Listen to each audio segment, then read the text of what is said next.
What's going on, guys? It's Coast Central here, and for today's coaster review, I'll be reviewing Steel Eel at SeaWorld San Antonio. This coaster is made by Morgan. It is 150 feet tall, which very acts like a hypercoaster, even though it isn't 200 feet. It's only 150 feet, but it definitely acts like a hypercoaster.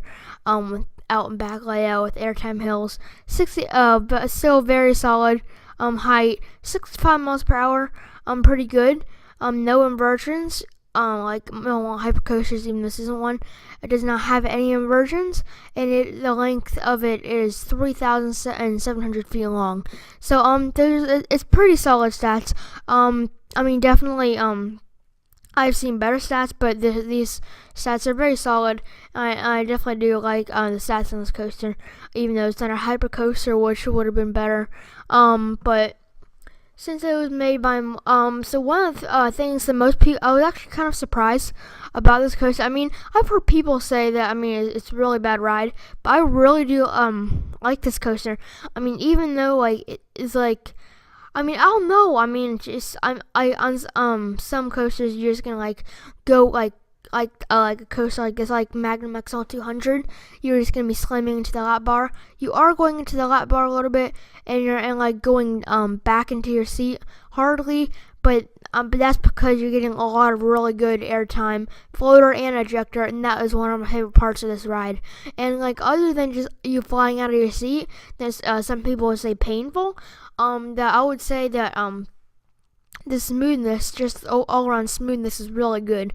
And I really do think it's near glossy smooth, but it still is a hair shaky, but it doesn't really bother that for me.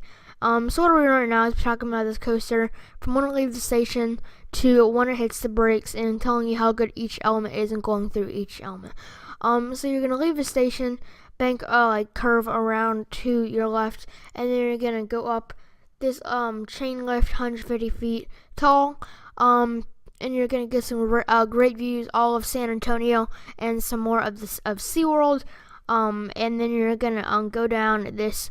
At first you're gonna have this little it's not gonna be as steep as the normal drop, but then you're gonna go straight down. It's a really weird drop at first, but then when you get into it, it is normal, and it's still a fun drop.